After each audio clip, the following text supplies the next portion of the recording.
tema do nosso estudo de hoje, na verdade, a pessoa de quem vai se falar hoje é Camilo Rodrigues Chaves, cuja imagem vocês já estão, inclusive, vendo na nossa tela.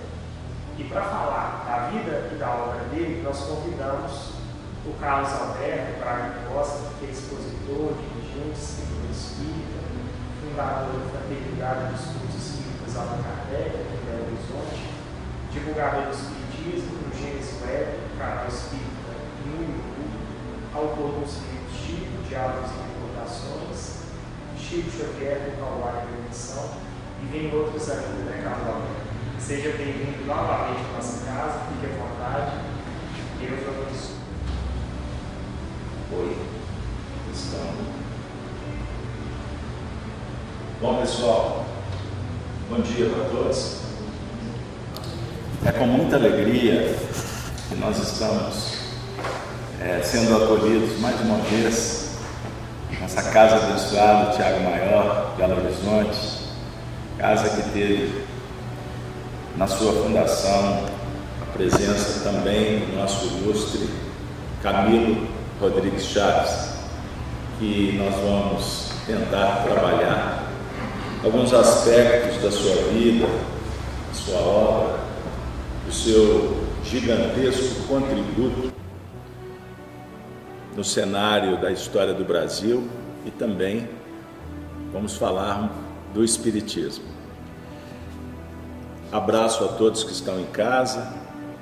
Posso falar? A Tiago Maior TV, ou TV Tiago Maior, um grande abraço, um grande beijo para todos, os amigos que estão acompanhando no YouTube, nas suas casas, enfim, amigos de Belo Horizonte, amigos que estão na região da grande BH, fora do país, enfim, um grande abraço para todos. Hoje, dia 3, né? 3 de agosto? 7 de agosto, olha que data bonita, 7/8/2022, é isso aí. Pois bem, minha amiga, meu amigo, família Tiago Maior, antes, eu tenho sido convidado pela espiritualidade para mergulhar nas pesquisas do Espiritismo e de alguma sorte também somos chamados para transitar pela história. E eu costumo dizer que o Espiritismo a gente dialoga com vários setores do conhecimento. As equações da evolução são extraordinárias. O sentido lógico, todo o processo que envolve o progresso moral e intelectual dos espíritos e também do trabalho que a dinâmica interativa oferece. Então nós temos, naturalmente, que trabalhar a evolução individual e também sobre os aspectos de grupos, né? Família, o contexto dos povos que nós transitamos, enfim, para que a gente possa ir ampliando, né? Trabalhando o conhecimento de uma forma mais abrangente e, naturalmente, com mais profundidade. Então, em Espiritismo, nós temos uma chave extraordinária, conforme Kardec apresenta a doutrina, para a gente abrir os portais até do inimaginável, vou dizer assim. E as raízes da nossa evolução, elas estão cada vez mais profundas à medida em que nós vamos descobrindo a criação, a origem divina. Então nós temos hoje informações que o Espiritismo nos oferece, que a nossa evolução ela não começou aqui na Terra, as raízes estão em outras terras, em outros mundos, e não é à toa que desde da religião antiga, nós podemos lembrar dos egípcios, por exemplo, em que as tradições dialogavam com as estrelas. Tanto é verdade que quando Moisés, que bebeu das fontes da escola de Tebas, nos oferece reflexões, né, sobre o Jardim do Éden, essa figura tão extraordinária, esse mito, que nos conclama a refletir sobre o trânsito que nós estamos realizando entre os mundos. Então, não mais Adão, mas em espiritismo a raça adâmica. Olha que maravilha. E a gente, por exemplo, se depara com Paulo de Tarso falando das raízes, né? Das raízes que estão em outras esferas. É muito bonito isso. Por que eu estou falando isso? Porque para que a gente possa entrar propriamente na história, é necessário que a gente entenda a importância dela para conosco. Porque nós não começamos do nada. A sua reencarnação, ela não iniciou do zero, vamos dizer assim. Nós somos reencarnacionistas. Então, à medida que vamos evoluindo, o entendimento vai se ampliando e a gente pode dialogar com outras existências. Portanto, vamos falar do passado e já enamorar com o futuro. Olha que maravilha. Já é possível fazer uma previsão, um planejamento. Não só do que vai acontecer daqui a alguns anos, daqui a décadas. Por que não falar dos próximos séculos da nossa caminhada? Perceba como é que a gente pode ir ampliando de uma forma equilibrada, prudente, sem ilações, procurando sentido lógico. Então, estudar história é buscar entender essas raízes que temos. Como ainda somos pequenos, vamos dizer assim, incipientes, somos aprendizes numa escola assim, bem dos primeiros anos, né? É possível, então vamos devagar, mas o que é importante é valorizar a história. Eu costumo brincar dizendo que quem não tem passado não tem história para contar, e mineiro adora contar um caos, né? Então nós temos que pesquisar sim as nossas tradições, porque a partir do momento em que nós vamos descobrindo de onde viemos, como eu disse, sugere que também entendamos para onde que nós vamos. Percebam bem, é o despertar da consciência, que acontece pelos contrastes da vida. Por isso esse arco-íris maravilhoso com tantas cores, todas elas com sua importância. E em filosofia aprende-se que a beleza está na harmonia dos contrastes. Olha que legal, a beleza está na harmonia dos contrastes. Então vamos brincar, vamos trabalhar a arte de conjugar as cores para a gente pintar um quadro belíssimo para a nossa vida, que possa nos encantar, nos motivar e etc. Agora não é só isso. Também, nas raízes, nós vamos criar identidade. Isso é fundamental.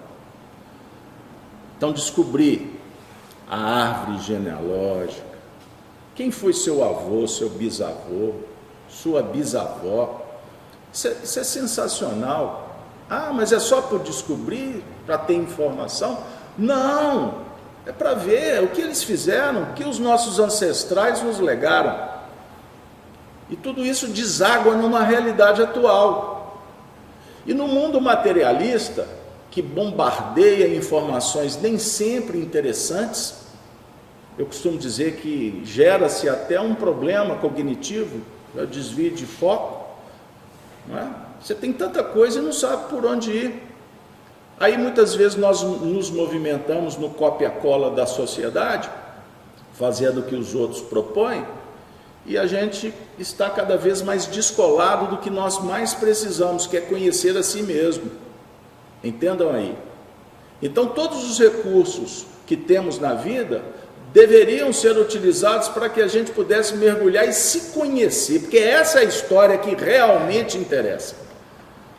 Agora, quando estudamos a história de pessoas que passaram por aqui, né, sejam eles familiares ou não, nós também estamos trabalhando com o nosso psiquismo num setor chamado imaginação.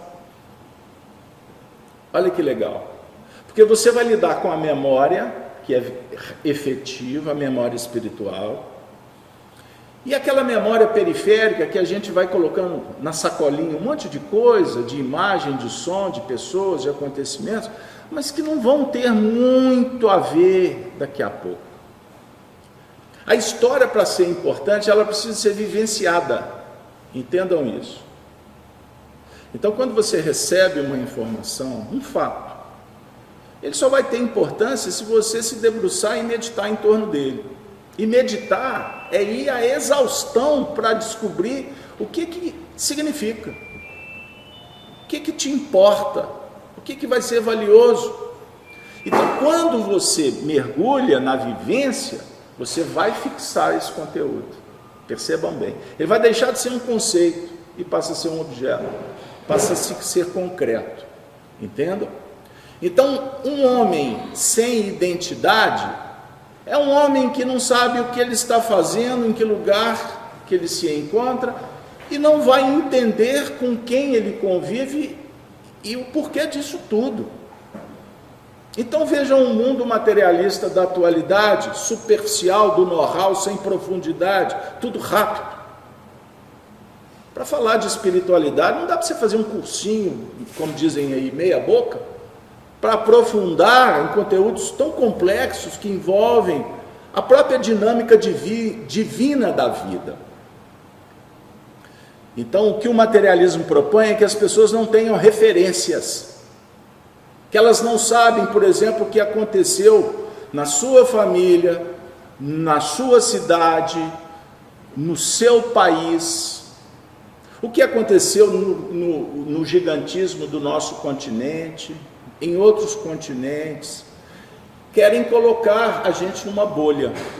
Então você realmente perde completamente a referência. E vocês podem constatar isso no dia a dia. Pergunte para aquele sobrinho do seu filho, para aquela turminha lá, os jovens, quem foram os seus antepassados. Pedem para eles contarem, por exemplo, a história do Brasil, que nós mesmos estamos descobrindo que assistimos uma história errada, que não foi a verdadeira. Porque história, ela é desenhada com o colorido de quem escreve, dos seus interesses. Entendam bem. Então, hoje em dia, face ao distúrbio psíquico que gera uma pandemia moral, de valores, de virtudes, a sociedade está numa situação muito complexa e a sensação de não saber para onde ir, sem referências. Inclusive referências quando eu falo sob o ponto de vista de lideranças, porque a evolução ela se dá com lideranças e com os liderados, não no sentido de respeito, de imposição, medo, força, não. Precisamos de referência. O Espiritismo é muito límpido nisso, muito claro. Os mais evoluídos ajudam os menos evoluídos, ponto. Assim acontece. Troca de experiência, para que cada um viva a sua própria experiência. Por isso, me perdoem a introdução, mas eu me sinto obrigado a entrar nesse processo para falar das raízes, porque sem referência, nós não teremos identidade. Você não vai ter elementos para descobrir realmente quem você é. Porque eu falei de imaginação. Então, quando você coloca uma galeria de referências, você naturalmente vai se vincular àquela que tem a ver contigo. Aí você faz uma seleção. Isso aqui eu prefiro, isso eu gosto, isso eu não gosto, isso não serve. E a partir do momento em que você vai ter referências, você vai se apoiando de sorte que você vai construir a sua identidade, o seu caráter. Você vai projetar o homem do futuro, o filho do homem, como diria Jesus, como disse Jesus. Entendeu? Que legal, isso é muito bonito. Agora, quem são os nossos ídolos? Quais são as referências no mundo materialista? Eu costumo brincar dizendo, é a marca da sua calça, do seu tênis, o time de futebol? Quem são as suas referências? Aquele cantor, aquela cantora, aquela atriz? Aquele poeta?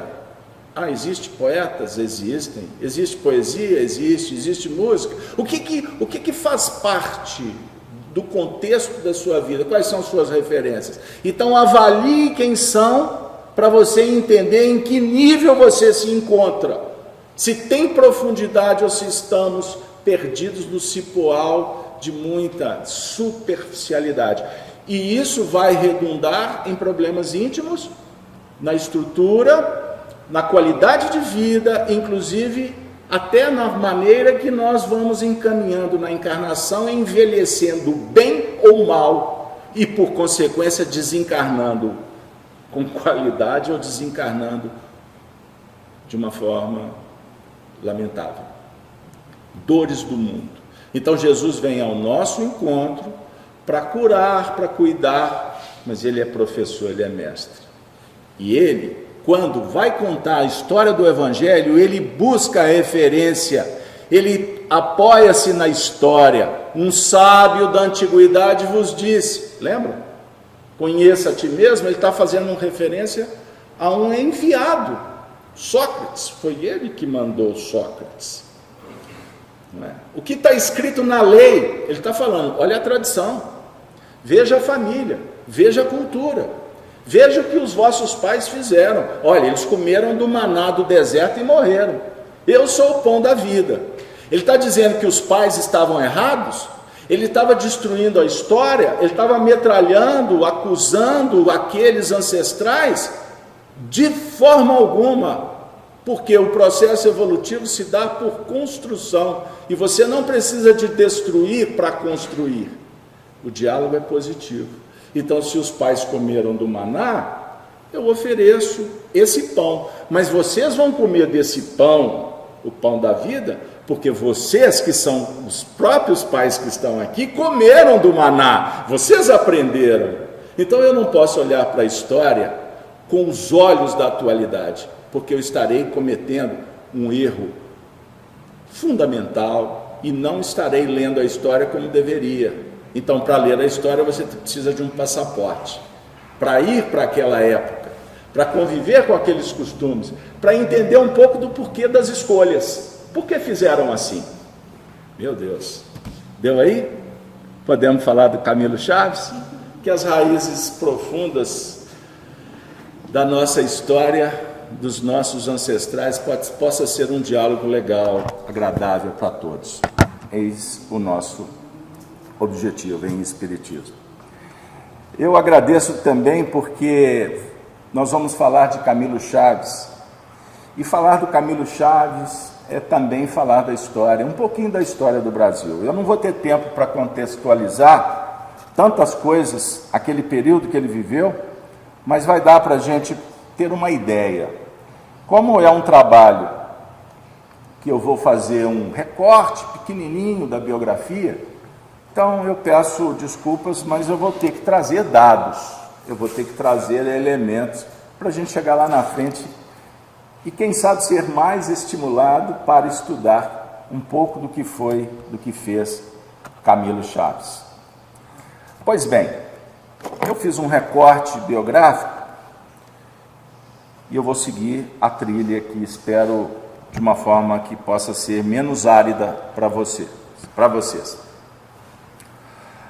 Vamos primeiro falar da família, base da sociedade. Família Rodrigues Chaves. Camilo Chaves foi um escritor, político e, vamos dizer, um líder espiritual. Ele nasceu no dia 8 de julho de 1884, no povoado de Campo Belo do Prata. Já ouviram falar? Conhecido como Campina Verde. Fica aqui pertinho, aqui no Triângulo de Minas. Ele foi filho do coronel João Evangelista Rodrigues Chaves e da senhora Maria Matilde do Amaral Chaves. Exponham as fotos. Possivelmente pela primeira vez em público. Lá no final eu vou contar o motivo que eu estou tendo a oportunidade de ser instrumento para trazer aqui um pouquinho do arsenal que está sob minha responsabilidade. Continuando. fez estudos elementares por ali mesmo, mas, aos 10 anos, o bispo de Goiás, Dom Alexandre Duarte da Silva, conseguiu autorização dos pais para que, junto com outros membros, fosse preparar-se para a carreira eclesiástica em Roma. A mãe dele era católica, fervorosa, e o sonho dela é que os filhos fossem padres. Então, vamos para essa informação, porque ela começa a contextualizar. Então, por que 10 anos tem esse fenômeno? A 5 de junho de 1884, os meninos chegaram e foram internados no Colégio Pio Latino-Americano, com Dom Eduardo. Camilo foi a presença do Papa Leão XIII, que tratou, acolheu com muito carinho. Bem mais tarde, voltou a avistar-se com sua santidade. Desta vez, conversaram em latim e em italiano.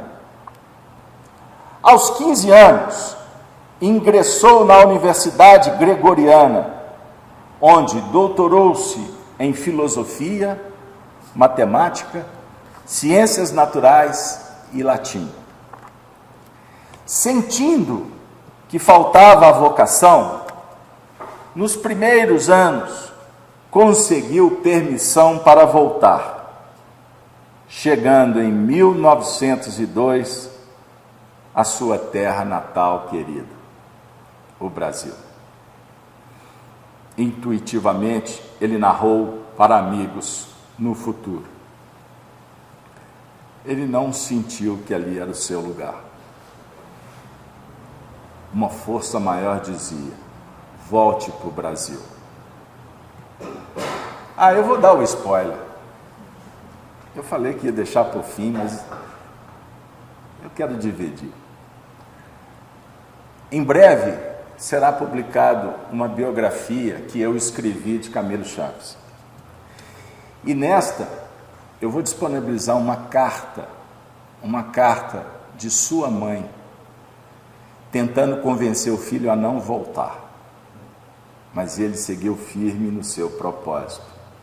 E olha, naquela época, dizer não para a mamãe, o painel era outro. O trato, a relação era muito diferente, sem entrar no mérito. Os estudos humanísticos formaram-lhe a personalidade. Eu estou aqui postando para vocês uma foto de 1909, quer dizer, 7 anos depois, concorda? Fiz a conta certa? Isso mesmo. Ele veio em 1902, essa foto é de 1909. Manejava com facilidade, vejam aí, o italiano, o francês, o castelhano e as línguas clássicas latim e grego. Eu quero chamar a atenção para vocês daquela foto que está no cantinho, lá embaixo. Eu quero que vocês observem essa foto como Camilo Chaves observando o nosso encontro. Continuando. Por algum tempo, Camilo Chaves ficou indeciso, procurando readaptar-se ao mundo de que se afastara profundamente. Foi boiadeiro, comerciante e fazendeiro. Aos 21 anos, inicia-se no comércio em São Paulo do Uberabinha, associando-se a Antônio Sereno. Montam a casa comercial Sereno e Chaves. Sereno foi antigo cometa que vinha com sua comitiva do Rio de Janeiro para os sertões centrais. Morre em 1906. Camilo admite os sócios Arlindo Teixeira e Tito Teixeira e montam a empresa Teixeira, Chaves e Companhia, com filial em Vila Platina, Ituiutaba. Vejam bem a primeira atividade profissional que ele exerceu. Civilista. Agora nós vamos entrar no cenário político. Apoia Rui Barbosa em 1910. Em 1915, empenha-se pessoalmente na elevação de Vila Platina a termo judiciário, com mudança de seu topônimo para Ituiutaba. Então, a cidade de Ituiutaba tem o nome em função da atuação de Camilo Chaves. Nome criado por ele, que significa Cidade do Rio Tejuco. Em 1917, monta banca de advocacia e em 1923, eleito deputado estadual pelo Distrito do Triângulo Mineiro, com o apoio do presidente do Estado, Raul Soares. Como representante dessa região, lutou por seu desenvolvimento. Uma de suas conquistas mais valiosas para a região foi a concessão a Armante Carneiro, primeiro presidente da Associação Comercial, em 1933, e ao inglês Lewis Robson para a construção de uma estrada de ferro que, partindo de Uberabinha, acompanhando os vales do Rio das Velhas e Parnaíba, chegasse a Ituiutaba, com ramais para Porto Feliz, abaixo de Cachoeira Dourada, e Colômbia, no estado de São Paulo, onde se conectaria com a final da rede paulistana. A crise financeira de 29 e a Revolução de 30 derrubaram os seus sonhos. Em 1925, consegue elevar Ituiutaba, a comarca, e Tupaciguara a termo judiciário. Em 1927, é eleito senador ao Congresso Estadual. Empossado, trouxe o presidente Antônio Carlos ao Triângulo. Vocês veem aí a foto sentado ao lado do presidente Antônio Carlos. Passando por Uberlândia, Monte Alegre, Ituiutaba e Cachoeira Dourada. Por esta ocasião, hospedado na residência de Eduardo Marques, hoje a Casa da Cultura, admirando nossas praças, o presidente chamou Uberabinha de Cidade Jardim. Vejam bem os feitos desse homem, a influência política, a autoridade que ele já exercia por essa ocasião. Em 1928, consegue uma escola normal para Uberabinha, o que excita os ciúmes de Uberaba, e joga a líder do Triângulo contra o presidente do Estado. Camilo Chaves abre mão do privilégio, mas ganha em contrapartida a criação de um ginásio oficial, o Ginásio Mineiro, museu, através de um decreto.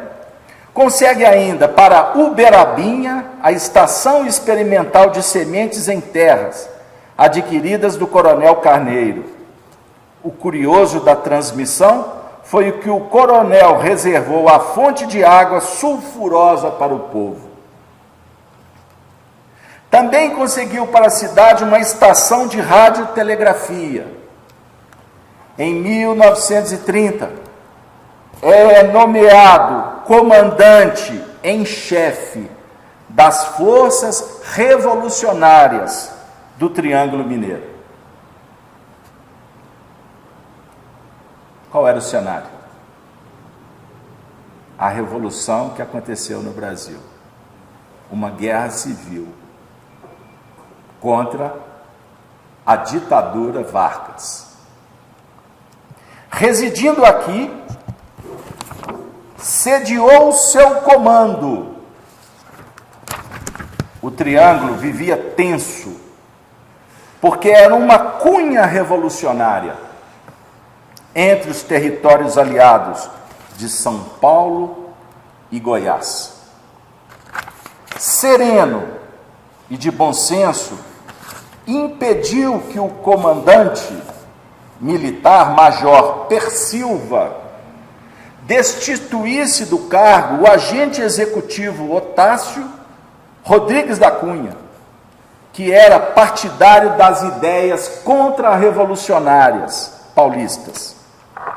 Após a vitória, o senador Camilo Chaves rompeu com o governador Olegário Maciel e afastou-se da política. Em 1932, aliou entre os constitucionalistas paulistas, afastado da política, foi ameaçado de exílio, sobreviveu lecionando no Liceu de Uberlândia e no Colégio Nossa Senhora das Lágrimas. Camilo Chaves, então, inicia uma missão no campo educacional.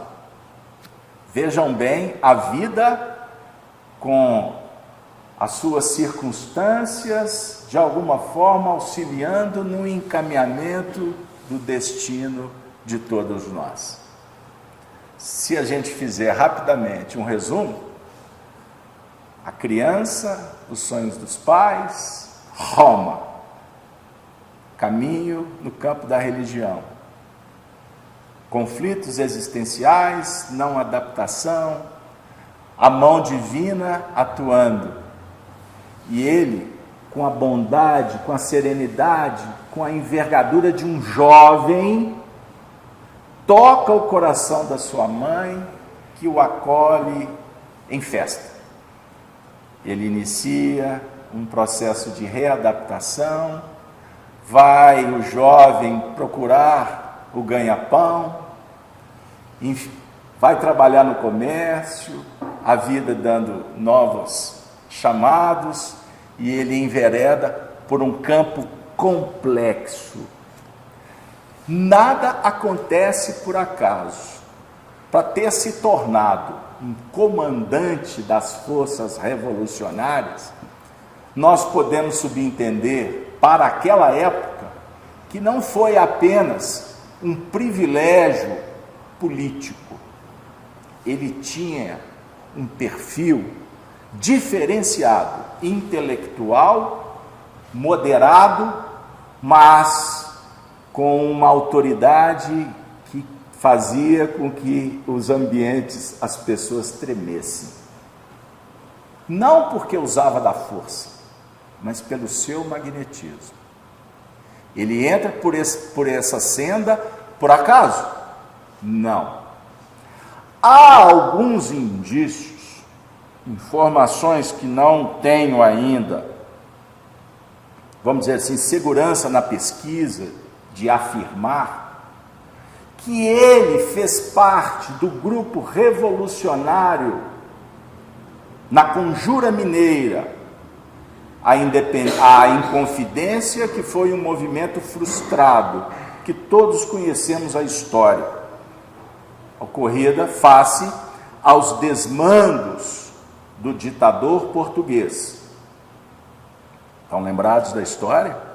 Que começou a atuar no Brasil com uma cobrança de taxas, de impostos exageradas, porque o objetivo era reconstruir Portugal, Lisboa, que tinha sofrido um terremoto que destruiu praticamente a cidade. E aí foi gerada uma situação complexa aqui no Brasil. E o que eu estou dizendo é que Camilo Chaves, por informações mediúnicas, teria sido um dos membros da Inconfidência Mineira, que não era limitado a apenas os 12 que ficaram conhecidos. Era um grupo extenso de intelectuais, burgueses, todos portugueses, porque quem nascia no Brasil era português, viu?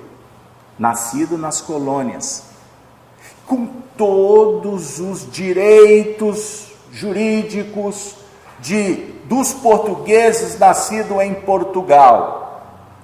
Por que eu falo isso? Porque é um erro, é um chamado anacronismo sério, quando nós condenamos os portugueses como se eles fossem culpados por todos os problemas que ocorriam aqui na colônia, tirando dos irmãos portugueses a missão extraordinária, sagrada que eles receberam de Jesus para vir para o Brasil, para colonizar o Brasil. Eles não vieram para o Brasil para sangrar o Brasil, como dizem por aí. Erros, excessos aconteceram em todos os setores sociais, humanos, políticos. Agora, dê a César o que é de César e a Deus o que é de Deus. Portugueses são irmãos, para não dizer que eles foram os pais, a família, a primeira família que se estabeleceu nesse país para ajudar os nativos que viviam em guerra. Vocês sabiam disso? Porque falam por aí que os nativos eram puros, eram santos, viviam na ecologia soberana. Existiam tribos aqui no Brasil que eram ferozes. O morticínio em meio aos nativos era uma coisa de um mundo extremamente primitivo. E isso não é ilação, basta vocês lerem as cartas, por exemplo, de Pedro Vaz de Caminha, lerem as cartas de Manuel da Nóbrega, eles relatando o que acontecia nesse cenário. Então, muitas tribos tinham nos portugueses proteção. Da mesma forma que na Europa, quando da expansão do Império Romano, aconteceu o mesmo. Então, a história precisa de ser lida sobre várias facetas, e não apenas por narrativas que são tão preconceituosas contra os preconceitos que afirmam que precisam ser extirpados da sociedade. Perceberam? Voltando. Então, Camilo Chaves teria sido um dos membros de uma equipe de dezenas e dezenas de inconfidentes? Não. De espíritos que vieram para o Brasil, para a Europa, com um compromisso de contribuir com uma nova ordem, com um processo de mudança. Eles não eram missionários na acepção da palavra, eles eram colaboradores que abraçaram causas face à própria raiz espiritual, às suas histórias.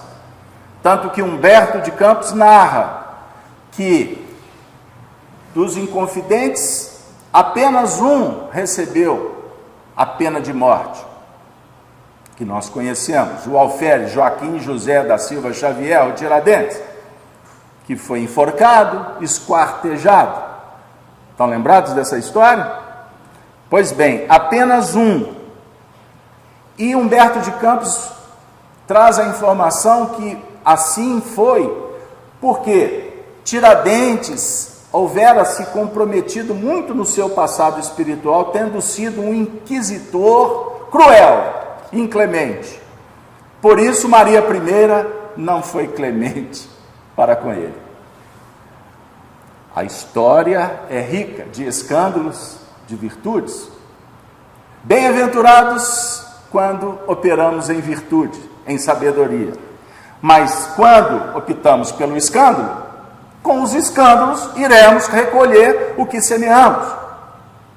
Não que Deus pune, mas somos nós que avocamos, somos nós que atraímos, pois nós somos conhecidos no universo pela nossa irradiação, pela nossa frequência, pela forma com que pensamos e sentimos. E a natureza divina, por uma questão de sintonia, de merecimento, devolve. Então ninguém colhe o que não foi semeado pela própria responsabilidade.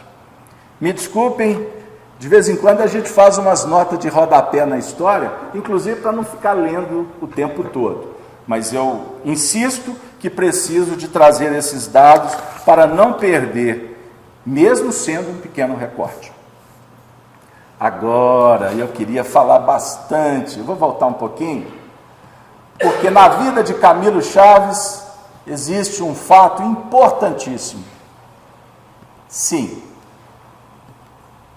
nós vamos falar do casamento de Camilo Chaves. Camilo e da Martina. Da Martina Teixeira. Faço questão, porque a vida do Camilo Chaves, nós vamos encontrar a presença dela nos episódios mais importantes. Isso me chama muita atenção, porque a história é pródiga de corações que vieram, no dizer do filósofo Platão, que nós podemos tratar como almas gêmeas. Qual é a visão platônica da alma gêmea? Metade de laranja? Não.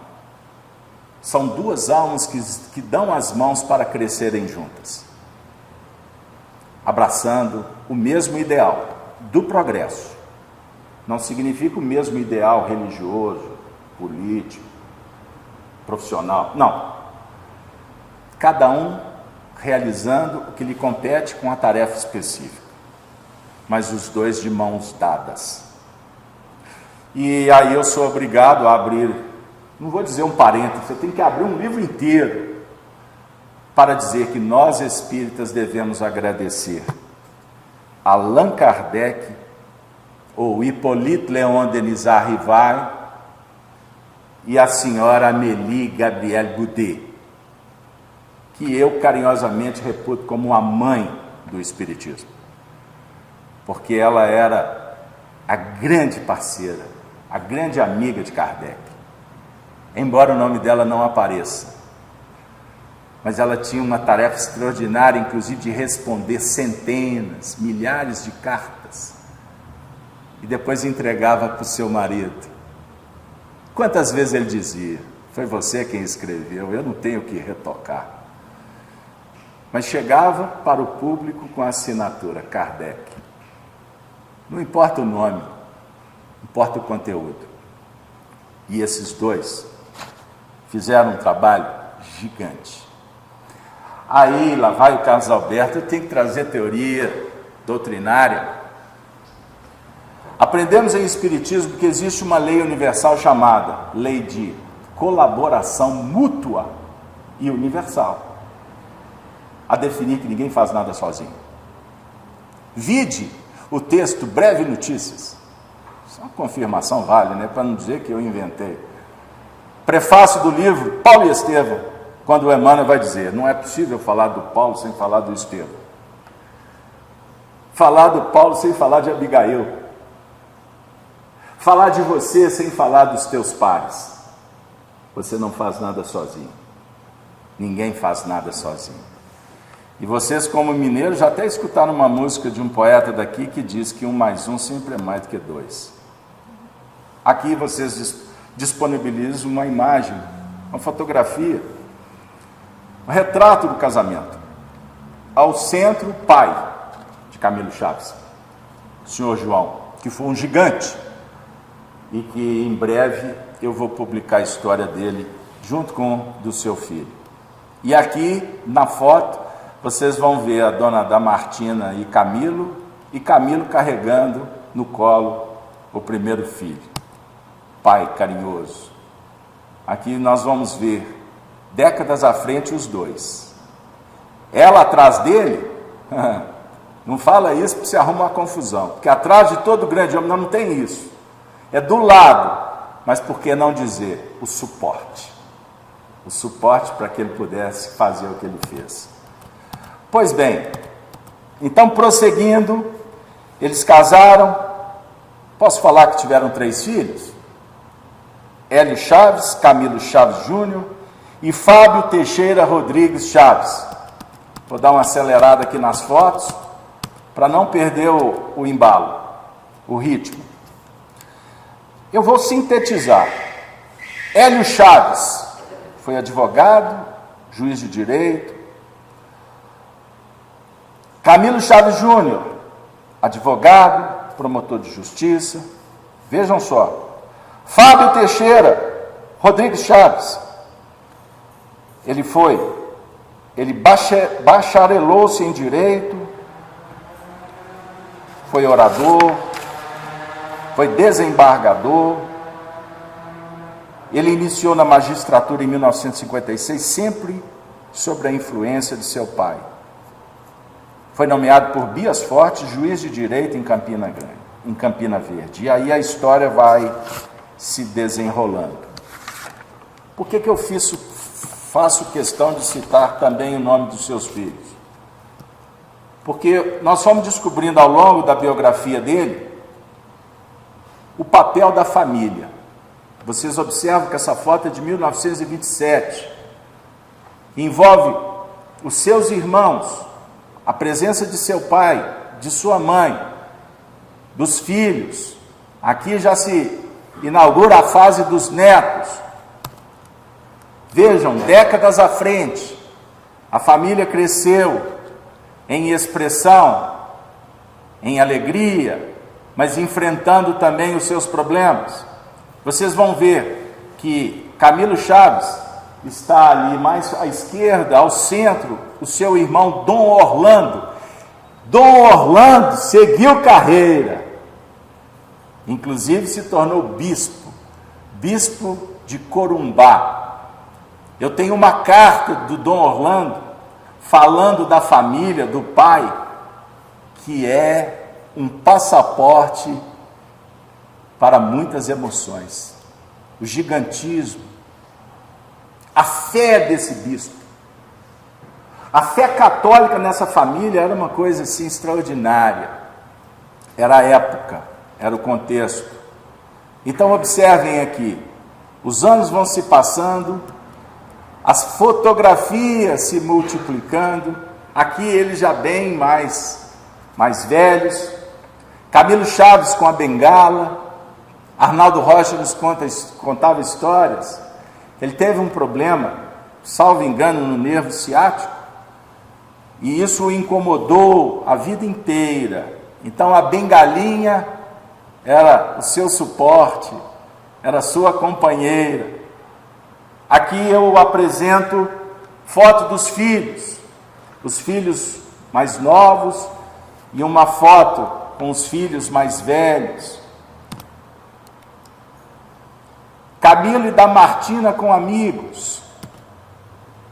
Eis o casal. Nós podemos aqui, já caminhando, com fotos mais recentes, porque ele desencarna em 1955, vendo os dois, sempre lado a lado, sorriso, que não era sorriso da foto do Insta, mas era um sorriso verdadeiro, um sorriso de almas que sentiam que estavam cumprindo a tarefa do bem, criar família e participar do contexto social, sem falar do que é mais importante, os valores espirituais, éticos, morais. Pessoal, amigos, senhoras e senhores, aqui vocês estão vendo o nosso querido Camilo Rodrigues Chaves, em reunião na sede da União Espírita Mineira, na rua Curitiba. A União Espírita Mineira teve também uma sede na Avenida Paraná. Nós estamos observando aqui já Camilo Chaves numa dinâmica muito importante que ele teve dentro da doutrina espírita, e é o que mais nos importa a partir de agora. Pois como educador, quando ele se converte ao espiritismo, ele abraça a filosofia moral espírita cristã, ele passou a se dedicar à tarefa do bem, no que remonta ao atendimento aos sofredores, à divulgação do Evangelho. E Camilo Chaves, numa expressão que foi utilizada no jornal oficial da União, o Espírita Mineiro, foi o maior presidente que a União Espírita Mineira teve. Face à sua envergadura moral e os feitos. Porque o papel da União Espírita Mineira como casa máter do Espiritismo, qual é a ideia de casa máter? É ser um espaço para que os espíritos convivam. E a partir da troca das experiências, os próprios espíritas divulgarem métodos que possam favorecer a engrenagem, a qualificação do próprio movimento espírita.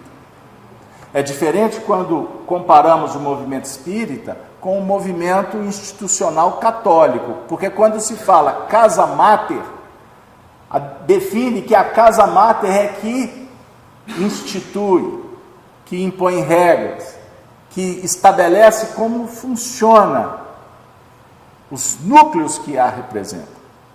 No Espiritismo não é assim, porque a célula principal do movimento espírita não é a federativa, é o centro espírita. Porque aqui nós temos um núcleo que tem como cláusula pétrea do seu estatuto, todas as casas espíritas bem orientadas, o estatuto começa assim: um núcleo de estudo e divulgação da doutrina espírita. Então, o centro espírita é conhecido por estudar e praticar e divulgar a doutrina espírita. Então, o centro espírita tem como norteamento a codificação kardeciana. Esse é o fundamento, porque senão não é espiritismo. Não pode ser espiritismo à moda da casa.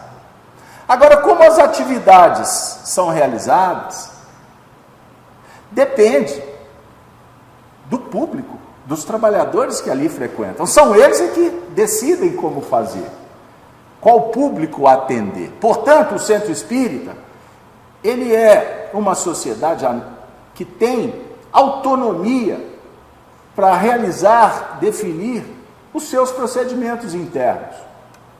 Então, quando nós falamos em movimento espírita, é um ambiente para reunir esses núcleos, para que seja, então, compartilhada a experiência. A gente faz assim, é legal. Nós fizemos assim, não foi bom. Aí o outro vai observar e vai contar também as suas experiências. E assim a gente constrói e construindo juntos. Camilo Chaves entendeu isso. E como educador, e por ter vivido no cenário político, a política do Brasil naquela época, tendo se tornado, conforme nós lemos, senador. E na época o senador não era senador da República, ele era o senador do Estado, porque era diferente o sistema. Os estados tinham mais autonomia, embora vinculados ao poder central, certo? Camilo Chaves, no movimento espírita, entendeu o funcionamento e o que era bom nas instituições humanas e o que entraria em contradição com os princípios do Evangelho. Como um grande moderador, ele conciliou e exerceu um papel fundamental para o desenvolvimento do movimento espírita em Minas Gerais. Portanto, ele foi como que quase um artífice, junto com outros companheiros, da fundação de diversos centros espíritas em Belo Horizonte, que hoje estamos próximos aí de, talvez, na minha época de união, era 350, hoje deve ter aumentado um pouco mais, mas vamos pensar em 400 centros espíritas para ser muito positivo, né? Muito otimista, ainda mais com pandemia que esvaziou e fechou os centros espíritas. Mas se trabalharmos com esse número, nós vamos observar o quanto o movimento espírita foi importante no século XX, com a influência deste companheiro Camilo Chaves e de todo o grupo de trabalhadores da União Espírita Mineira naquela época. Tanto é verdade que nós estamos num cenáculo que Camilo Chaves aqui falou de unificação. O Tiago Maior, que teve um papel, Camilo Chaves, importantíssimo para que a gente pudesse estar aqui hoje. Vocês estão observando o valor da raiz da história? Alguém pode dizer assim, nessa cultura do rapidinho, né? TikTok, é assim? O Insta. Mas o que isso vai alterar na minha vida? Com essa visão, não vai alterar nada.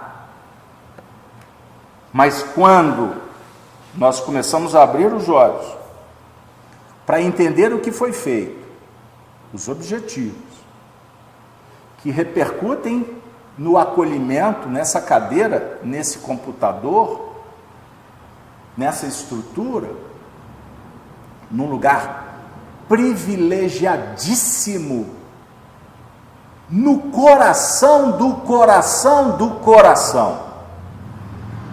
Não entendi. Humberto de Campos não disse que o Brasil é o coração do mundo? A senhora vai gostar do que eu vou dizer. Eu escutei da boca da Cecília Rocha, uma grande amiga, vice-presidente da Federação Espírita Brasileira, saudosa irmã. Cecília Rocha, participando de um evento conosco, ela disse assim: se o Brasil é o coração do mundo, eu não tenho dúvida, ela é gaúcha, em afirmar que Minas é o coração do coração. Então, parafraseando, com todo respeito à sua memória, Cecília, se estiver me escutando, já sei que você vai dar aquele sorriso conhecido.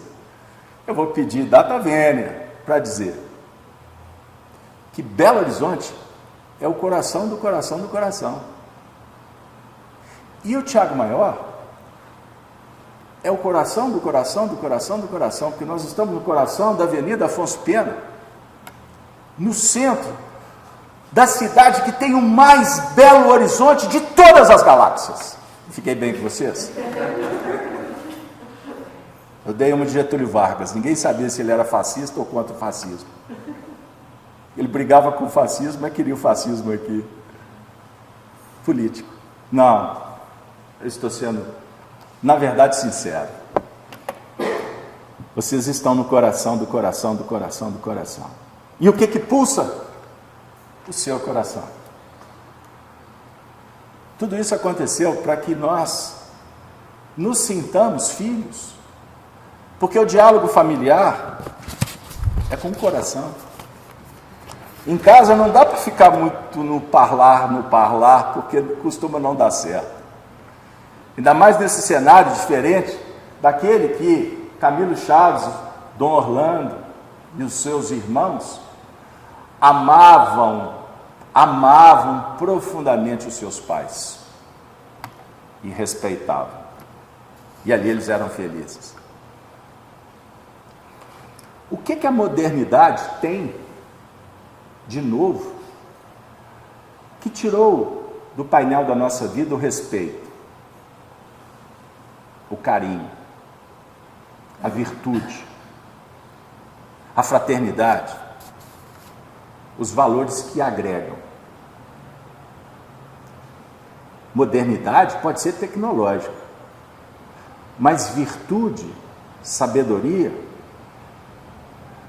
é eterno, não muda, o valor é o mesmo. Os costumes são diferentes, as demandas, tecnologia, as dificuldades, crises, soluções, momentos na saúde e na alegria, né? Na doença, na dor, tudo faz parte. Mas os valores espirituais não mudam. Então, imaginem, vamos refletir comigo. Nós estamos falando da história de um homem que deu a vida pela vida. Por onde ele transitou, ele fez o melhor que ele pôde. Aqui tem uma foto. Ele foi responsável pela... Vocês acreditam que a parte espírita não foi impressa? Ficou lá na minha impressora. Significa que não era para me ler, não é? Eu estava cansando vocês. Então agora nós vamos falar da memória. Vamos trazer a memória, porque é memória viva. Porque essa tarefa de ter escrito essa biografia eu recebi. Eu estava concluindo a biografia de Chico Xavier, que é intitulada Chico, Diálogos e Recordações, Memórias do meu amigo, que eu respeito e amo, Arnaldo Rocha. Para quem não conhece, ele foi marido da Meimei.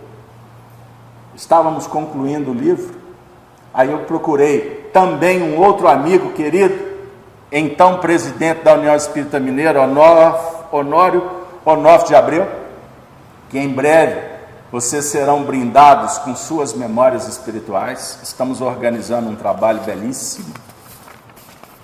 Um grande beijo para você, minha amiga. Honório, eu falei assim, Honório, eu preciso de fotos para o livro. Entra ali no arquivo da União. Quando eu cheguei lá, a União passava por uns problemas, desorganização, enfim, e eu encontrei caixas e caixas desorganizadas, mexe aqui, mexe acolá, com máscara. Não era pandemia, não era. Era documentos centenários. A União fundada em 1908. Então tinha documentos que vocês não possam imaginar. Tínhamos que até, com falta de cuidado, até diluir nas suas mãos. E eu achei uma pasta. Uma pasta. E comecei a mexer, e escorrega uma foto. Qual foto? De Camilo Chaves. Eu me assustei, saí da sala, fui levar a pasta para o Honório. Honório, olha o que eu achei. Em cima da mesa começamos a abrir. E ali eu achei os documentos particulares de Camilo Chaves. Isso foi por volta do ano de 2004.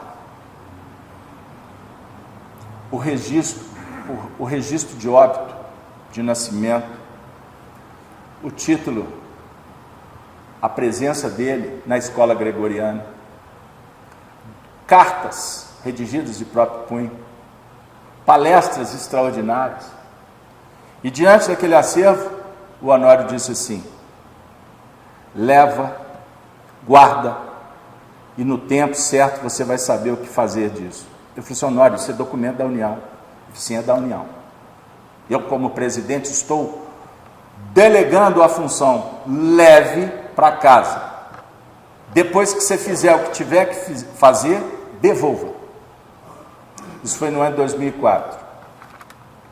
E agora vocês vão entender por que só há 4 anos atrás, melhor dizendo, há 2 anos atrás, eu não peguei o Covid. O Covid me pegou. Porque eu não ia pegar o Covid. Ele me assaltou, me pegou de surpresa, e eu fiquei internado 10 dias. E na época, o pessoal procurava Covid até no cabo de vassoura. Eu não podia nem respirar porque eu ia passar Covid. Foi suficiente para que eu terminasse a biografia de Camilo Rodrigues Chaves. Por que eu estou contando isso? Porque existem histórias belíssimas da sua atuação quanto ao movimento espírita. E o cuidado, o carinho que ele tinha De sorte que Emmanuel tem uma orientação espiritual através do Chico, que ele endereça para Camilo Chaves assim: meu querido, distinto senador. Emmanuel dá a distinção, senador. E aí ele traz uma lauda de orientação sobre a responsabilidade de Camilo Chaves, naquela época, de guiar o movimento espírita, porque muitos núcleos espíritas iriam surgir para preparar uma nova era, e Belo Horizonte teria um papel especialíssimo sobre a orientação de Ismael em nível do Brasil. Porque o Espiritismo em Minas Gerais tem um compromisso profundo com o Evangelho. E mais tempo à frente, nos foi revelado que aqui nessa região espiritual de Belo Horizonte, se estendendo para a Serra do Cipó, na região de Ouro Preto, nós temos uma cidade espiritual que representa as igrejas antigas dos cristãos dos primeiros tempos. Por isso, não foi por acaso que Camilo Chaves foi encaminhado para reencarnar nessas paragens. Ele e um grupo expressivo de espíritos compromissados com a história. Eles serviram a Roma, eles construíram a Babilônia, muitos feitos, mas chegaram ao momento de fazer uma construção diferenciada do templo íntimo. E no mundo espiritual é patente, é claro, que não será possível construir uma sociedade melhor do que a que existe hoje, sem as bases do Evangelho, sem a vivência cristã dos postulados divinos. Porque Jesus não foi determinado por católicos, por protestantes, por religiosos. Não foram eles que apontaram Jesus como líder espiritual do planeta. É o contrário. Os religiosos que interpretam, que pregam, que falam do Cristo, porque é o compromisso, é a proposta da educação espiritual para o grande futuro.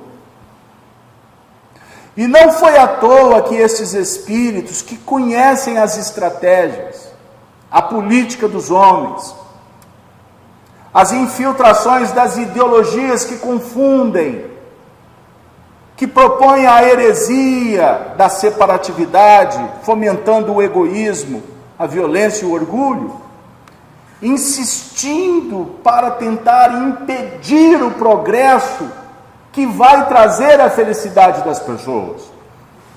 E esse progresso, ele não está limitado ao berço e túmulo, ou à conta bancária, ou à bolsa lá do final do mês para pobres.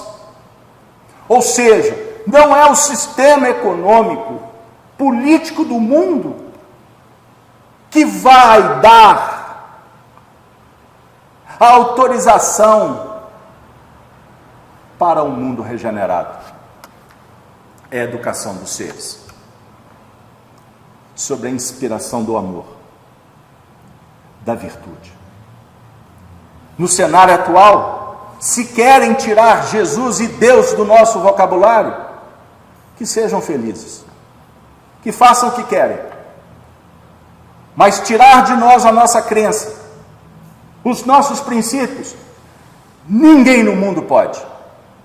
Porque o trabalho desses vultos salpicou essa terra de testemunhos, de sangue, suor, lágrimas, para nos oferecer o que nós precisamos. E agora, o que nós temos que fazer é apenas manter a tocha acesa. Como na corrida, receber o bastão, levar enquanto podes, e depois passar o bastão para que outro leve, para que a mensagem do Evangelho, essa chama permaneça acesa para a posteridade.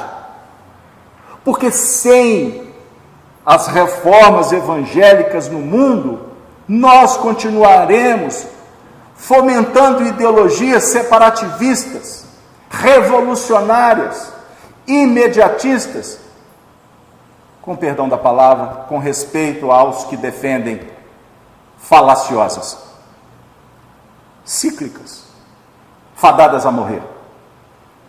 Porque sem dúvida alguma, o projeto divino. O materialismo, um dia, não terá mais sentido. Porque nós estamos entrando na era do espírito, a era da moral, a era da família. E não digam que esse discurso é político, porque fazem isso exatamente para confundir as pessoas. Família é a base da sociedade, sempre foi, sempre será.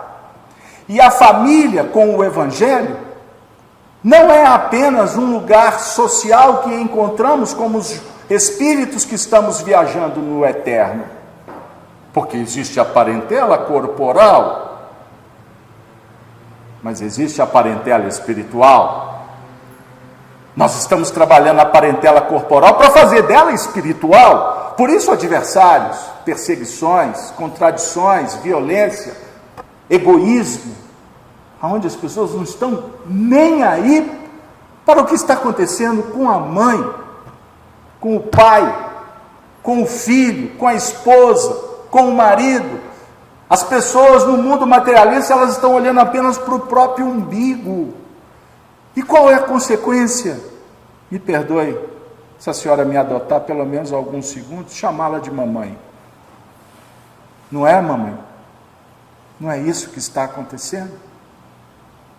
Mas, mamãe, nós nos inspiramos nas mães que são inspiradas por Maria Santíssima, porque elas são bondosas, elas são dadivosas, elas cuidam dos filhos, elas esperam os filhos voltarem, porque sabem que o filho pródigo vai passear, mas depois ele vai cair em si, porque ele vai estar com fome, ele vai estar com vazio, ele vai estar com conflito, ele vai estar perdido, ele vai estar exausto de ter parlado, com louros, com dinheiro, com fama, com seguidores, e vai verificar que tudo isso fica na vala do esquecimento das expiações, porque teremos que reparar o tempo perdido, para valorizar que cada momento é significativo, cada instante da nossa vida é fundamental para a gente mudar a chave, mudar o roteiro. E é simples, não é difícil, não precisa de teoria, não precisa de sofisticação, não precisa de ideologias, não precisa de cursinhos. É só você dizer: eu sou filho de Deus, e viver tal qual o filho que honra o pai. O filho honra o pai, não porque ele é apenas filho, ele honra porque ele ama o pai, ele agradece o pai por tudo que o pai fez, ele agradece e se sente motivado, inspirado, até constrangido perto de tanta sabedoria do pai. Então o que ele quer fazer, sabendo que o pai vai embora? Ele quer fazer o que o pai fez, o próximo, porque ninguém faz o que o outro fez, ninguém faz igual.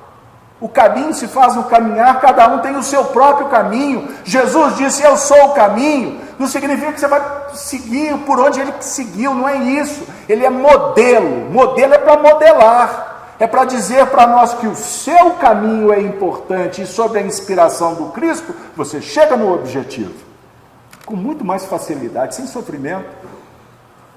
Porque, aliás, o sofrimento está na razão direta da nossa ignorância. E se ignoramos, a gente adultera, a gente modifica. Aí a gente escreve a história conforme as nossas ideologias. Eu destruo a história, como fizeram no Brasil? Não. Porque os feitos estão registrados nas pedras. O que os homens fizeram verdadeiramente, amanhã alguém vai ler. As pedras simbolicamente guardam como símbolos, esperando que alguém se interesse por elas. Chegou o momento de nos interessarmos pelas histórias. Camilo Chaves trafegou entre políticos? Trafegou. Mas Camilo Chaves volta para o nosso meio, depois de vitorioso, desencarnou. Ele vem para o nosso encontro através da mediunidade do Chico Xavier, para nos deixar, entre aspas, a última lição. E agora eu vou compartilhar com vocês uma gravação feita por Arnaldo Rocha, de uma gravadora que ele ganhou de presente do amigo da equipe, querido amigo Carlos Torres Pastorinho, porque tinha aquelas reuniões majestosas em Pedro Leopoldo, e o Carlos Torres Pastorinho falou assim: isso não pode se perder, vamos gravar.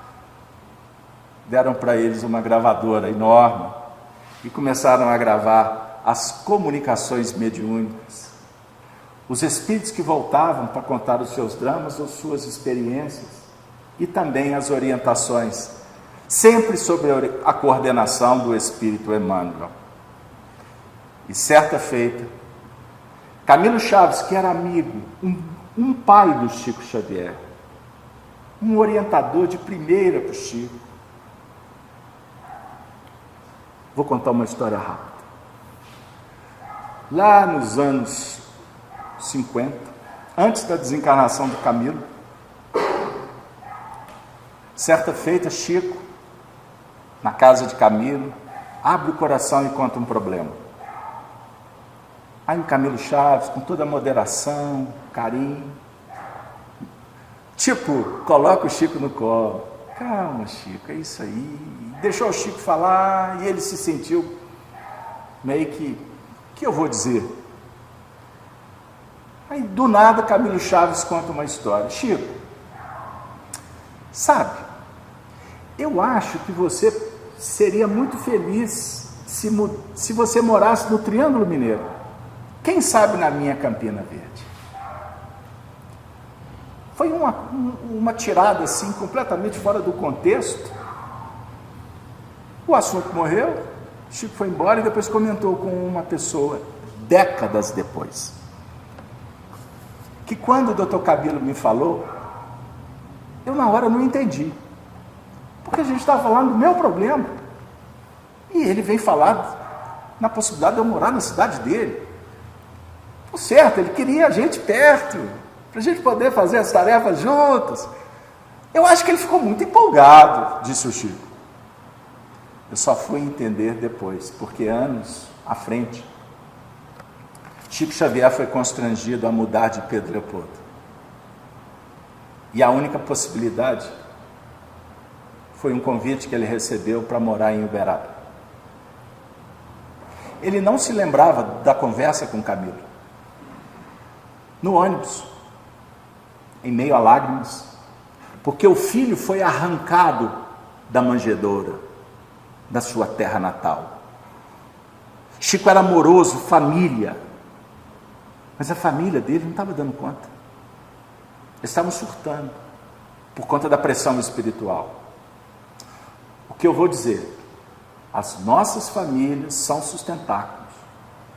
Os nossos entes queridos são braços direitos, mas eles também são visitados pelas pressões espirituais quando o discípulo não é atacado diretamente.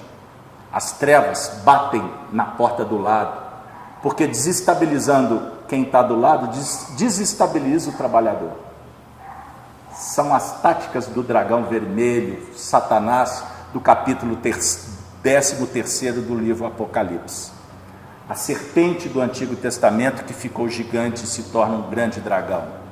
Ela ficou sofisticada, ela ficou inteligente, ela estabeleceu sistemas e raízes na sociedade. Do lado de lá e do lado de cá, entendam que é um sistema de pressão espiritual. Chico não aguentou. Se vocês quiserem saber um pouco mais dessa história, leiam o livro que eu fui responsável, Chico Xavier do Calvário à Redenção, que que a gente conta o que aconteceu na família dele. Mas concluindo, Chico no ônibus chorava, e o Chico, quando chorava, chorava mesmo. Ele não chorava a prestação, ele chorava, porque o coração sangrava, era uma dor doída. Quando o ônibus entrou em Araxá, ou seja, no limite que definia o Triângulo Mineiro, a caminho de Uberaba, eis que Chico vê no corredor do ônibus uma luz que surge, vai se agigantando, e no meio da luz ele divisa a figura simples, humilde, bondosa, autorizada de Camilo Chaves, que veio ao seu encontro para lhe abraçar, dizendo: eu te disse, seja bem-vinda à região triangulina, expressão que ele usou quando falou com Chico anos atrás. Chico confidenciou essa história com uma amiga de Iutaba que nos contou por telefone há alguns meses. Ela disse assim, que Camilo Chaves, embora tenha se comunicado raras vezes, mas sempre foi um espírito que esteve ao lado de Emmanuel, na equipe que trabalhava junto ao médium Chico Xavier, porque ele, mesmo desencarnado, jamais abandonou seu posto de um dirigente cristão, que não se impõe por medo, pela força. O dirigente cristão, como foi Paulo de Tarso, como foi Francisco de Assis, e tantos outros, eles contagiam pelo tamanho da generosidade que expressam. Assim se mede um gigante, a capacidade de se doar. Camilo Rodrigues Chaves, o nosso tributo, honra, mérito, agradecimento, só agradecimento. Poder estar sob a influência dele, não por merecimento, mas por necessidade. Peço a Deus que Ele nos ajude para que o livro dele venha a público em breve, porque primeiro estou trabalhando na biografia de Honório Abreu, sob o ponto de vista espiritual, mas todos eles são componentes do mesmo grupo, da mesma equipe de trabalhadores do Cristo, que um dia serviram a César, falaram de César, construíram, pavimentaram as ruas de Roma, para que a mensagem do Evangelho visitasse todos os povos. Agora, eles se transformam nas próprias cartas do Cristo. São cartas vivas, na expressão de Paulo de Tarso. Porque Camilo Chaves não fala dele mesmo, como nós não devemos falar de nós mesmos. Nós estamos aqui para falar do Cristo. Mas não se esqueça, fique esse convite respeitoso, mas muito incisivo. Tenha ideias próprias. Seja você mesmo. Se dizes amar o Cristo, viva o Evangelho. Se os outros não se interessam, viver o Evangelho também é abençoá-los, é perdoá-los. Não garante que você tenha a verdade absoluta, mas garante que a sua vida vai ser mais qualificada, porque você vai perdoar, e quem perdoa recebe perdão, quem abençoa recebe bênçãos, e morrendo é que se vive para a vida eterna. Que Deus nos abençoe. Eu encerro a minha participação calando a minha voz, para que vocês possam ouvir. É breve, não vai dar aí, vai dar poucos minutos, talvez uns 12 minutos. Vocês vão ouvir o que aconteceu naquela noite especial, em Pedro Leopoldo, no Grupo Meimei, quando Camilo Chaves se comunicou pelo Chico, e ele foi apresentado agora. Vocês vão ouvir a primeira voz de Arnaldo Rocha, que foi orientado por Camilo Chaves. O primeiro professor de Arnaldo Rocha em Espiritismo foi Camilo Rodrigues Chaves. Foi Camilo Rodrigues Chaves que, em reunião mediúnica, acolheu Meimei quando Meimei desencarnou. E vejam, isso foi em 1946. Fevereiro de 1955, 9 anos, quem recebe o Dr. Camilo foi a Meimei, foi o Emmanuel, a definir que o que impera no mundo para a vitória do Cristo é a lei de colaboração.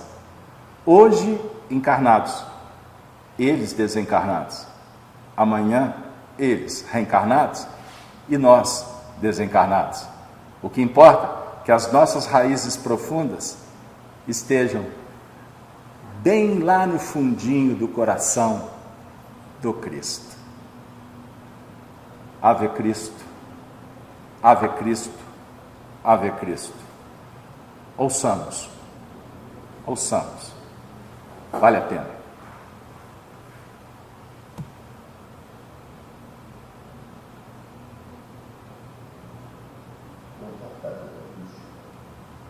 Na reunião da noite de 14 de abril de 1955, os benfeitores espirituais reclamaram grata surpresa ao nosso grupo. Trazido por eles, era nós, o espírito do nosso velho amigo contrário, o Dr. Camilo Chaves, desencarnado em Belo Horizonte em 3 de fevereiro deste ano. Foi a primeira vez que tivemos o desejo de observar o companheiro recém-desencarnado comunicar simultâneo material com tanto equilíbrio e segurança. Dr. Camilo, valoroso lidador do Espiritismo, passou para a espiritualidade como presidente da União Espírita Mineira, casa materna de nossa doutrina em nosso estado, e, controlando o médico, caracterizou-se plenamente diante de nós, não só pela mímica que se fazia sentir, como também pela voz que lhe era peculiar. A visita do querido companheiro foi realmente confortadora e sua palestra é dotada de conteúdo para a nossa meditação.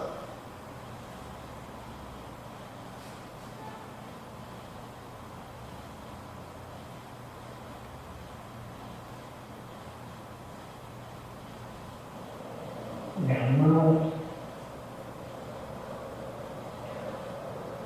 o condiscípulo temporariamente afastado da escola vem visitar-vos e agradecer as vibrações encorajadoras e amigas. A morte foi para mim benigna e rápida. Entretanto, a desencarnação mental propriamente considerada ainda continua para meu espírito, porque o homem não se desvencilha de choque dos hábitos consuetudinários que me marcam a vida. Os deveres, as afeições, os desejos, os projetos formados para o futuro constituem laços ao pensamento. Ainda assim, tenho comigo a bênção da fé, presidindo-me a gradativa liberação. Sinto-me, por enquanto, na posição do convalescente inseguro, esperando a recuperar-se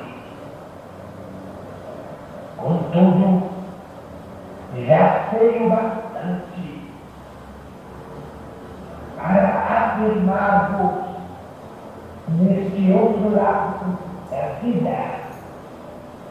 A sobrevivência é tal qual sentimos na Terra, mas nem todas as situações se desdobram aqui segundo imaginamos.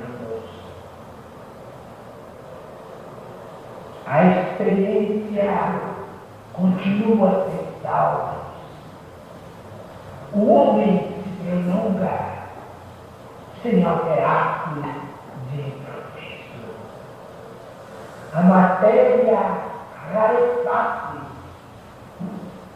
e de algum modo se modifica, sustentando, porém, as características que lhe são próprias. E o túmulo é apenas transposição de plano em que a nossa consciência encontra a si mesma sem qualquer fantasia. Compreendo assim, agora com mais clareza, a função do Espiritismo como um instituto mundial de educação renovadora das almas, junto ao qual precisamos empenhar interesse e energia. Não vale tomar a doutrina a serviço nosso quando é nossa obrigação viver a serviço dela, escravizá-la. As vantagens particulares dentro dos caprichos e paixões da luta terrestre é acrescer compromissos ibéricos, adiando a nossa própria emancipação. Sem a cápsula física, nossa penetração na verdade é mais íntima e a rigor mais verdadeira. Daí o motivo de nos doerem fundo as faltas de omissão, porque todos trazemos para cá a preocupação de não haver feito também tudo aquilo que poderíamos ter realizado no transcurso de nossa permanência no corpo. Não nos iludamos. Exercer a caridade vulgar, alimentando os famintos e agasalhando os nus,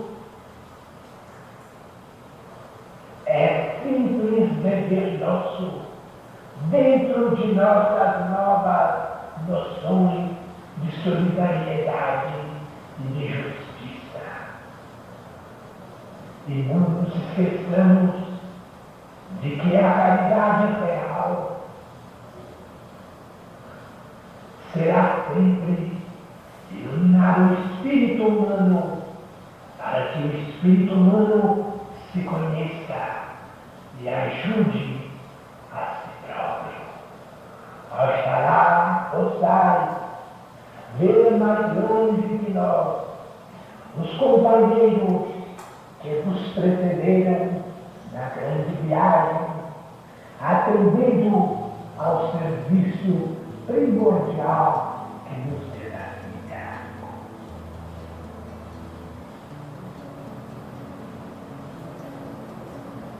Sem a assimilação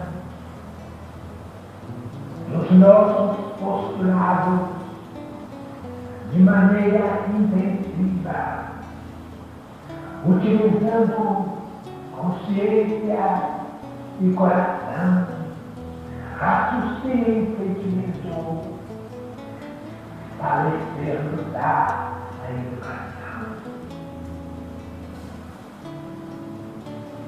Sem educação, falhar-nos dá o discernimento. Sem discernimento,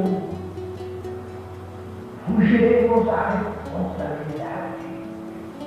Sem responsabilidade, não teremos elevação moral. E sem elevação moral, o fenômeno espírita, não obstante a sua legitimidade, será estagnação e primitivismo. Procuremos Jesus, afeiçoando-nos ao Divino Mestre, para que os nossos irmãos de senda evolutiva e de atividade regeneradora o encontrem realmente conosco. Esta nossa mente é explorar a nossa tarefa maior. Pedindo aos missionários do mundo preservados o templo de fraternidade, de socorro e de oração, deixo-vos o meu agradecimento e o meu grande abraço com todo o carinho do vosso Senhor servidor, Camilo Chaves, meus anos de coração. Que Deus nos abençoe, que os bons espíritos protejam esse templo, como falou Camilo Chaves, para que essa casa continue cumprindo, atendendo às súplicas, aos sofrimentos de todos aqueles que transitam por esta região espiritual. Todos nós, de outros núcleos, possamos nos unir na mesma causa, o amor, a fraternidade. Porque com respeito, com amizade, típica das nossas tradições mineiras, porque o mineiro é solidário, o mineiro é fraterno, o mineiro tem um jeito que nós não podemos perder jamais. Que façamos o Evangelho desse jeito mineiro de ser, de muito respeito, de carinho e de oração. Eu tinha terminado, mas eu tenho que só dizer o seguinte, me perdoe. Que eu falei que o Honório me delegou essa tarefa. Há alguns anos atrás, eu fui visitado por uma companheira. Eu fazia uma palestra no grupo Irmão Glacos. Ela me abraçou dizendo, eu queria te conhecer, porque eu li o livro Chico Diálogos e Recordações. Eu queria que você me contasse mais histórias. E assim fizemos uma amizade. E essa amizade eu achei interessante, porque quando eu tive o primeiro contato, eu vi ao lado dela o espírito Camilo Chaves. Não falei nada, achei curioso. Mais à frente eu fui descobrir o nome dela. Bernadette Chaves. Uma companheira, um coração muito querido que eu reencontrei nessa existência. Ela se casou com Plauto Chaves. Lembra que eu citei o nome dos filhos? O Plauto é filho do filho do Camilo, o doutor desembargador Fábio. E ela, e contando histórias da família, eu disse, eu tenho um trabalho que está na gaveta desde 2004, ela disse: eu tenho uma verdadeira adoração com o Dr. Camilo, o avô de meu marido.